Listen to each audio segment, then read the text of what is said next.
Hey, what's up? It's Jim, and today I'm going to talk about the 2014 Oscar nominations. I'm going to just go down from Best Picture and work my way down. I'm not going to do every category, I'm just going to do kind of the major ones in cinematography and animated feature, and the ones that I've researched and at least know things about and have seen a majority of the films in. The two films that got the most nominations were American Hustle and Gravity, both with 10 nominations, 12 Years a Slave with 9 nominations. What's that mean? It doesn't really mean anything. It just means they have a lot of nominations. It doesn't really mean you'll win all of them unless it's going to be a big sweep year. This doesn't look like a year where it's going to be a big sweep. I still kind of feel, as of right now, that 12 Years a Slave is going to be the winner of Best Picture, but it is a long time until March 2nd, which is when the winners are announced, and a lot can change between when the nominations are announced and when the winners are announced, and things that can look like an obvious winner when the nominations are announced don't even seem like they will when the winners are announced. So American Hustle got nominations in all 4 acting categories, which not a lot of films do, much like David O. Russell's last film from last year, Silver Linings Playbook. I think it helps in the acting branch because they clearly like him. It was a very enjoyable movie. I don't know if I liked it that much. Megan Ellison, who's a producer, actually got 2 Best Picture nominations for American Hustle and for Her. She's a great producer. She helped produce The Master. She helped produce Zero Dark 30. She's really kind of made a name for herself as kind of a different independent producer. Steve Coogan actually got a Best Picture nomination with Philomena, which is kind of the big surprise of the nominations being announced. I had no interest in seeing Philomena. I was just kind of hoping The Butler wouldn't get nominated because I didn't want to see that. And now I guess I have to see Philomena, which I just don't want to, really. I didn't want to before. Maybe I will. Captain Phillips got a nomination, which is kind of expected. Dallas Buyers Club seems to have a lot of strength behind it. It kind of makes sense because it's a very Oscar-y bait movie. There's certain Oscar bait movies like Fruitvale Station and stuff, which it kind of sucks for them because like their mere existence as Oscar bait is kind of put into question when you don't actually get Oscar nominations. Nebraska got nominations. I don't really agree with it getting a Best Cinematography nomination. And 12 Years a Slave, which gives Brad Pitt has a nomination in that, so if it wins, he would in fact get an Oscar, which looks kind of likely, but for producing, not directing. And then there's Wolf of Wall Street, and the worst snub with Wolf of Wall Street, Thelma Schumacher, who is Scorsese's longtime editor, and had she gotten nominated, she would have had tied with another editor, Michael Kahn, for the most nominations in this category. And if she had won, which clearly wouldn't have happened because she didn't even get nominated, but if she had won, she would have the most Best Editor Oscars of anyone of all time, because she is tied with actually Michael Kahn and 2 other editors for the most, with 3. Most of the times that Scorsese's been nominated for Best Director and his films have been nominated for Best Picture, she is nominated as well. Moving on to the Best Actor category. Now, these 5 gentlemen, of them all, only 1 has been nominated in this category before. Everybody in this category, except for Leonardo DiCaprio, has never been nominated an actor in a leading role. This is his 3rd time in the category. This is his 4th nomination overall for Leonardo DiCaprio. He was, of course, nominated for Best Supporting Actor for What's Eating Gilbert Grape. Bruce Dern, this is his 1st nomination for actor in a leading role. Him and Christian Bale were both nominated for Best Supporting Actor before. Bruce Dern was nominated once for Coming Home, and Christian Bale won for The Fighter when he was nominated for Best Supporting Actor. And both of them, this is actually their 2nd nomination overall. And then you have Matthew McConaughey and Chiwetel Ejiofor. This is Chiwetel Ejiofor's 1st nomination. He's the youngest one in the category, but I actually think he has a really good shot at winning. Matthew McConaughey's 1st nomination, I think it's well deserved. He's had a good run recently. There's a lot of strength behind Matthew McConaughey to win. It's really between Chiwetel Ejiofor and Matthew McConaughey, with Bruce Dern coming up the side maybe. Best Actress in a Lead Role. You have Amy Adams. This is her 1st lead actress nomination. It's her 5th acting nomination overall, and she's been nominated only for supporting all the other 4 times, but she's actually in 2nd for the most supporting nominations of all time, and that actually just started in 2006, which shows like kind of how amazing of a run she's had in her career. Cate Blanchett, this is her 3rd nomination in the lead category, 6th nomination overall. She's of course won before in supporting. She's not won for lead. She's, I guess, the odds-on favorite. It's really between her and Sandra Bullock. This is Sandra Bullock, obviously her 2nd nomination. She's only had nominations in the lead category. And then Judi Dench, this is her 7th total acting nomination and her 5th lead nomination. She's never won for a lead actress. That might give her an edge. And then there's Meryl Streep. I think she was only nominated to like just add a nomination. She has of course won 3 times, once for supporting. If she would win, which she probably won't, this is what would happen if she does. If she won, she would have 4 acting Oscars. That would tie her with Katharine Hepburn. But Katharine Hepburn has 4 lead actress Oscars.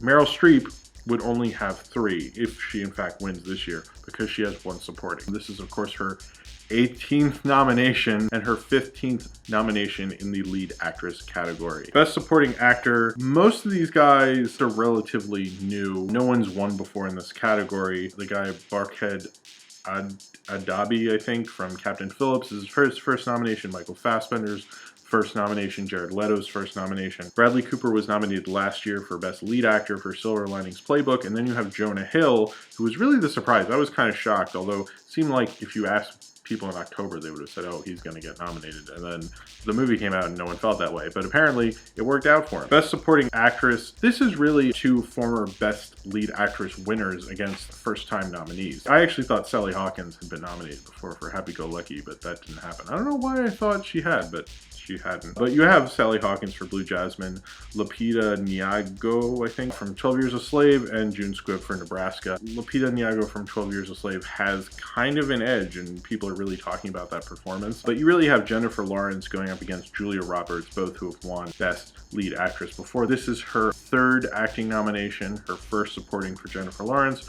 It's the 4th nomination for Julia Roberts, and this is her first time being nominated in the supporting category since 1990 for Steel Magnolias, which I didn't realize she was nominated before Pretty Woman. I totally forgot Best Director. How could you forget? Film is a director's medium. What's wrong with me? David O. Russell, which I like when they say his name because it rhymes with American Hustle. This is his 3rd directing nomination. It is also Alexander Payne's 3rd directing nomination, so they have something in common there. You have Alfonso Cuarón. This is his 1st directing nomination. He's been nominated before for editing and screenplay for Children of Men and for original screenplay for Y Tu Mama Tambien. It's Steve McQueen's 1st nomination, and then this is cool about Scorsese. It's Scorsese's 8th nomination. That is double the amount of Best Director nominations that Stanley Kubrick had. It is also double the nominations that Francis Ford Coppola had. It's 1 more than Steven Spielberg, and out of everyone that came out of the 70s, that movie generation, those big directors, he has the most nominations overall. Spielberg, he's only up 1, so Spielberg, I think, could easily get back, but that's a pretty big deal. The Best Animated Feature had probably the one surprise film that I actually kind of want to see that's not a foreign film, because I'd like to see a lot of those, but it's Ernest and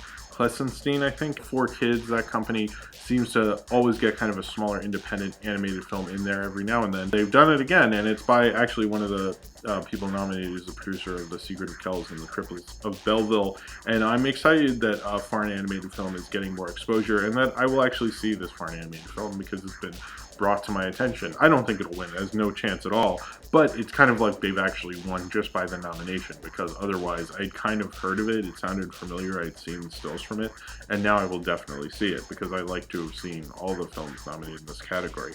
I know everyone says it's like an animation ghetto and have kind of a negative connotation to this category, but I actually think it helps a lot of films, smaller films, quite a bit. And if you have studios who are doing that and kind of helping raise the profile of these smaller animated films that really wouldn't get the attention they would without it. Like, I don't think A Cat in Paris would be as well known without that. I don't think I would have even seen that. I love that movie, and I'm so glad I saw that. The Croods, everyone except for Chris Sanders is new to this category. This is his 3rd Best Animated Feature nomination. He did, of course, How to Train Your Dragon and Lilo and Stitch. I don't think they have a chance at all. Despicable Me 2, interesting that I just learned that Despicable Me 1 was not nominated. I didn't know that. I actually thought it was. I don't know why, but I did. I don't know. Chris Buck, who directed Frozen. The other nominees are first-time nominees, but Chris Buck was actually nominated for Surf's Up, which I didn't realize that was the same director as Frozen. Now I kind of want to see Surf's Up. And then you have The Wind Rises. This is Miyazaki's third nomination. It's interesting that him and Chris Sanders were up against each other with Lilo and Stitch and Spirited Away. I think Miyazaki kind of has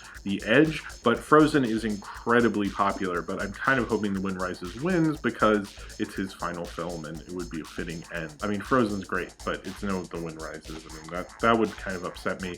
I like that Let It Go got a nomination, very deserved. I kind of wish they had gotten more than one nomination. I mean, I don't really understand why it only got one, and then some obscure Christian movie gets nominated for Best Song. Like, what the fuck is that? Best Cinematography, you have Emmanuel Lubezki for Gravity, who's probably the odds-on favorite. It's his 6th nomination. He has not won. You have Bruno Delbonnel. He has not won either, who shot Inside Llewyn Davis. Some of the few Inside Llewyn Davis nominations. Then you have Nebraska, which I still think is stupid. Like, it's in black and white. Who cares? Like, it wasn't that well shot, and there were so much better shot films.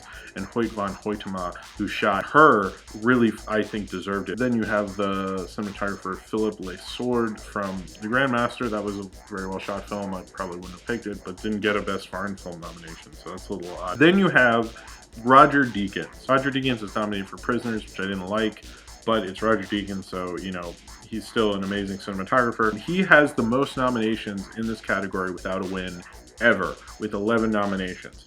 I would love for him to win, even for Prisoners, which is kind of like not the greatest way for him to win. And I wouldn't mind if Emmanuel Lubezki wins, because they're both, if you're going to name me the top 2 cinematographers working right now, it would be them. I just hope Roger Deakins wins at some point. It always feels like every year I'm like, well, he should have probably won the year of No Country for Old Men and the assassination of Jesse James, and that didn't happen, and it's just like a shame. Then you get to Best Original Screenplay. This is really between American Hustle, Blue Jasmine, and Her. Dallas Buyers Club got way too many nominations. It's interesting Gravity didn't get a Best Screenplay nomination. It's kind of hard to win without a screenplay nomination. Not many do. I think like Grand Hotel and Titanic and Sound of Music, and that's like about it. They got an Original Screenplay nomination for David O. Russell. This is his first nomination in this category, but he was nominated for Best Adapted Screenplay before. Woody Allen, this is his 16th nomination in this category. He has won 3 times, which is more than anyone has ever won, ever. Very few people have won in this category more than once. And in fact, only Tarantino, Billy Wilder, Paddy Kofieski, I'm probably pronouncing that wrong, and Charlie Brackett have all won in this category twice. That's it. In the entire history of the Academy Awards. It's like 86 Academy Awards. That's it. I don't really think it's Woody Allen's year, but it's interesting to think, wasn't Blue Jasmine kind of a riff on Streetcar Named Desire? So shouldn't it technically be in the Best Adapted Screenplay category? I mean, wouldn't that make more sense? But since they don't credit that in the film, I guess you can't do that, but whatever. It's the 2nd nomination for Spike Jonze, his first in the screenplay category. I feel like he has a bit of an edge. I don't think Nebraska will win. It's interesting Alexander Payne did not give himself credit for that, although apparently he did do a rewrite on that screenplay. Best Adapted, Richard Linklater, Julie Delpy, and Ethan Hawke getting nominated again. Since Before Sunset got nominated, now they're nominated for Before Midnight. Basically everyone is their first except for the people in Before Midnight. Except for the one exception that I think might have an edge is Terrence Winter, who is the showrunner and creator of Boardwalk Empire, and that might kind of actually help him out because he has a higher profile. Best Editing, I noticed like Dallas Buyers Club got a Best Editing and got a Best Makeup and Hairstyling, and just way too many nominations. I do often feel like at the Oscars, it's often like a film they'll just overcheck it, like they're filling out a teacher evaluation form or something, and they just want to get out of there, so they just fill a certain number really quickly and they don't really evaluate each of the questions. And that's kind of how I feel about the Oscar nominations a lot of the time. I kind of came to the realization with the Oscars, if you really get upset at them, it's kind of under the belief that you have some sort of faith in them. And I don't really have faith in them. They're a way to promote a certain particular type of movie. They're a way to kind of celebrate Hollywood and kind of Hollywood to promote itself, and they do it quite well. I mean, I don't know if the actual award show itself, but you know, it works out for them for the most part. I'm not really crazy about everything. I'm glad Her got nominated. A lot of people go, oh, well, this person got nominated instead of that person, and so that person took this person's slot. Like Amy Adams probably took like Emma Thompson's slot, or, you know, Philomena took Inside Llewyn Davis's slot. I mean, I don't know where that data is coming from. I find that completely random and like just very speculative. Like, we don't know who took whose slot. Like, that's really ridiculous, unless they have information that I have not been able to acquire. But I mean, to my understanding, you know, they just release nominations. They don't tell you like who could have almost got in there. They're not interesting, the Oscars. They're kind of more typical. They're kind of like what someone who's not, you know, an incredibly advanced moviegoer would be into. They're just an award show that kind of overblows a lot of movies, and I hope that doesn't happen to her, because I like her quite a bit, or The Wind Rises, or a lot of films like that that I quite enjoy, or Gravity. And, you know, thankfully Frances Ha wasn't nominated. You know, it's almost kind of better not to be nominated, because you can live on a life not having to deal with in the shadow of this award show. We'll see what happens. I wanted to go through more technical categories, but I feel like this video gets really long, and I didn't want to make a ridiculously long video. I will research more of those, and when I do my predictions, which will be the week before, I really don't like it to do it the week anytime before that, because so much can change and so forth. That is about it, and come back on this channel. I have more videos, actual reviews and things, but the next Oscar video will of course be my predictions video, which will happen before the Oscars, and then an actual review of the Oscar winners themselves. I hope to see you with both of those, and to see you come back for more of my reviews, and comment below what you thought of the Oscar nominations. And thank you very much for watching. Subscribe if you would like to and you haven't already, and that's it.